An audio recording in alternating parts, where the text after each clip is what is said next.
Bonjour à tous et bienvenue dans le MAG. Aujourd'hui, mon invité est Anne Descamps. Bonjour. Bonjour. Alors, vous êtes proviseur du lycée professionnel Clément Ader de Bernay. Vous succédez à Jason Maucolin au poste de proviseur depuis la rentrée. Un nouvel adjoint et une nouvelle gestionnaire sont également arrivés. Également un nouveau directeur délégué aux formations professionnelles. Première question, comment s'est passée votre prise de fonction ? Prise de fonction avec une équipe complètement renouvelée de direction. Donc nous avons pris nos marques rapidement puisque Jason Maucolin m'avait reçu depuis le mois de juin pour faire une passation sereine. Donc nous connaissions déjà l'établissement. On a encore des choses à découvrir puisque pour nous c'est quelque chose de nouveau. Pour le proviseur adjoint qui vient de collège, qui était principal adjoint en collège, c'est des choses nouvelles. Et moi qui viens de lycée général, c'est aussi des choses nouvelles. Mais c'était un choix parce que nous voulions travailler avec la voie professionnelle. Alors vous n'êtes pas originaire de Normandie, non. Vous êtes passé par la Haute-Savoie, vous avez ensuite traversé un petit peu toute la France pour arriver ici. Pourquoi être arrivé à Bernay ? Alors, pourquoi être arrivé à Bernay ? En fait, moi je viens de Haute-Savoie, je suis devenue proviseur de lycée en Touraine, à Tours, et puis après j'ai suivi mon mari qui est inspecteur d'académie, donc je l'ai suivi jusqu'en Normandie, où j'ai adoré vivre en Normandie, où j'ai été également proviseur dans la Manche, et puis au gré des mutations, puisque les chefs d'établissement doivent bouger tous les 7 à 9 ans, donc je suis arrivée jusqu'à Bernay. Et alors, après un mois ici, en tout cas pour la rentrée, comment est-ce que vous trouvez la dynamique à Bernay, au-delà du lycée ? Alors, une ville dynamique parce que j'ai rencontré des élus, j'ai rencontré des associations, j'ai rencontré des entreprises, et je trouve que c'est une ville qui bouge. On a beaucoup de chance pour nos jeunes, on a des formations générales avec le lycée Fresnel et des formations professionnelles avec le lycée Ader, donc les jeunes ont tout ce qu'il faut pour réussir dans la voie qu'ils auront choisie. Donc je trouve que c'est une ville paisible aussi, jolie, parce que il y a des vraiment jolies choses, le territoire est vraiment très agréable. Alors on l'a dit, une toute nouvelle équipe avec laquelle vous arrivez entre guillemets. Est-ce que c'était pour vous aussi un début idéal de commencer sur une page blanche entre guillemets ?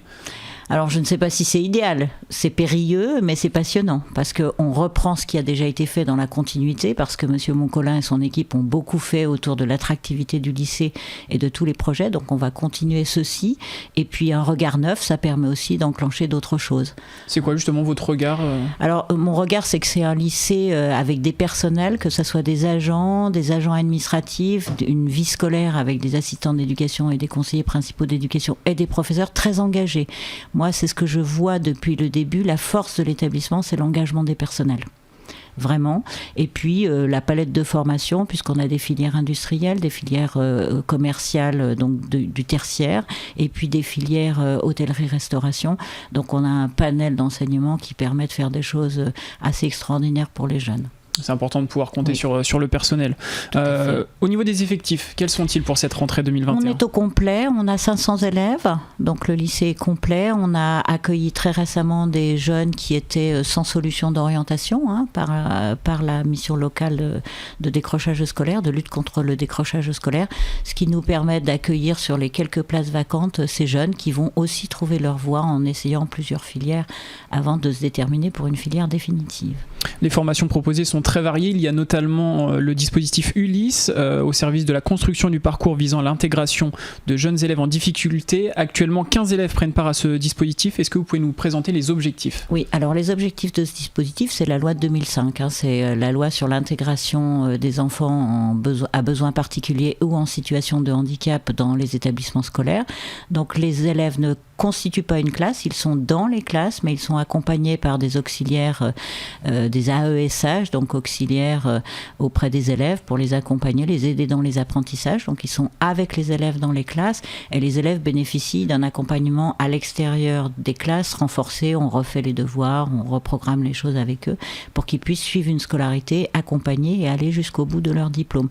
Donc certains iront en CAP, d'autres iront en bac pro. Donc c'est des élèves qui sont intégrés dans les classes et qui vivent bien leur scolarité à Ader. Également une troisième prépa métier. Alors à qui s'adresse ce cursus ? Alors les prépa métiers, c'est pour les élèves de collège qui arrivent en fin de quatrième et qui se demandent ce qu'ils vont faire, pour qui l'enseignement général n'a pas beaucoup peut-être ou pas assez de sens. Donc ils intègrent cette troisième prépa métier où le programme c'est les enseignements de troisième, mais avec une découverte de tous les métiers et de toutes les filières présentes sur le lycée. Ça veut dire que ces jeunes-là vont passer un brevet des collèges, vont avoir l'enseignement des collèges de troisième de classe, de collège, et puis dans le même temps, ils vont pouvoir découvrir toutes les filières et se dire, moi j'essaierais bien les filières industrielles, ou moi l'hôtellerie me plaît bien, etc. Donc ça se passe comment concrètement ? Ils vont faire des stages ? Ils vont faire des stages à l'intérieur du lycée sur nos différentes filières, et puis ça leur permet d'avancer tranquillement sur leur orientation. Et justement, pour l'orientation, quelles sont les possibilités à la suite de cette troisième ? Ils peuvent aller dans toutes les filières professionnelles, et puis ceux pour qui finalement la filière professionnelle ne semble pas la plus pertinente, ils peuvent aussi retourner sur un système d'enseignement général.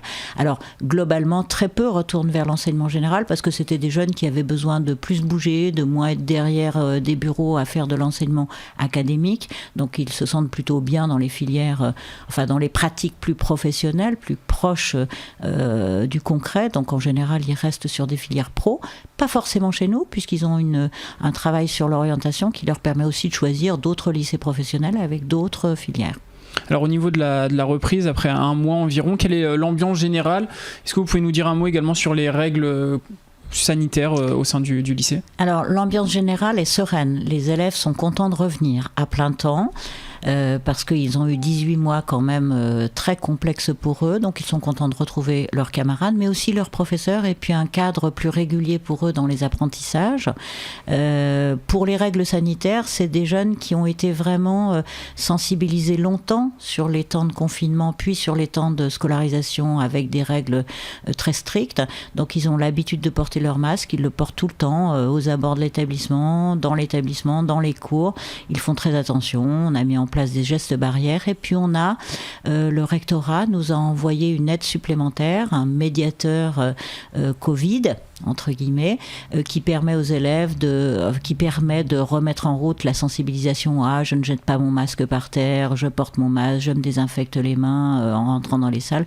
Donc pour nous, la situation sanitaire est très sereine, parce que les élèves aussi, parce qu'ils partent en stage très vite, là, rapidement, ils sont quasi tous vaccinés. On a 96% de nos élèves vaccinés, parce que les parents ont anticipé par rapport aux stages, puisqu'on a des stages qui se passent dans de l'hôtellerie, on a des stages qui se passent dans des commerces, donc là, le pass sanitaire est obligatoire. Donc les parents ont largement anticipé, et pour nous, la situation Covid n'est pas une situation problème, en tout cas dans notre établissement. Et pour s'aérer l'esprit, il y aura des voyages et des sorties scolaires de prévues. Quelles sont-elles ?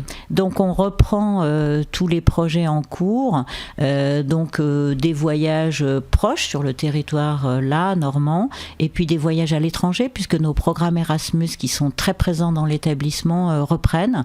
Nous accueillons actuellement des délégations de professeurs dans le cadre de 2 projets Erasmus portés par Didier Aucher, qui est notre référent international et qui est professeur de système numérique. Et ces 2 délégations travaillent entre professeurs. Et puis, dans un deuxième temps, on a nos jeunes qui vont partir en stage à l'étranger, entre 3 et 8 semaines, très encadrés, accompagnés par leurs professeurs, pour travailler dans des entreprises en Europe, ce qui est une chance extraordinaire pour eux par rapport à leur cursus scolaire et puis leur CV plus tard pour leur prise d'emploi. Un mot également sur les travaux de restructuration du lycée. Alors ça y est. C'est lancé. Les travaux avaient pris du retard par rapport à la situation sanitaire, et là définitivement c'est lancé. Donc comme vous le savez, nous avons 2 sites sur le lycée, le site Lotin et le site Éole. Séparés par l'avenue, et donc là nous sommes en train de préparer notre déménagement pour le site Éole, c'est-à-dire que l'ensemble du lycée va se transporter au mois de janvier dans le site Éole, sauf les filières restauration qui continuent à travailler dans le restaurant d'application, etc. Et puis les travaux au mois de janvier vont commencer sur le site Lotin, où tout est cassé, tout est reconstruit avec un lycée très moderne, et quand tout sera prêt au mois de juin 2023, nous redéménagerons tous ensemble à Lotin, et nous ne feront plus qu'un seul lycée sur le site Lotin, c'est-à-dire à gauche de l'avenue.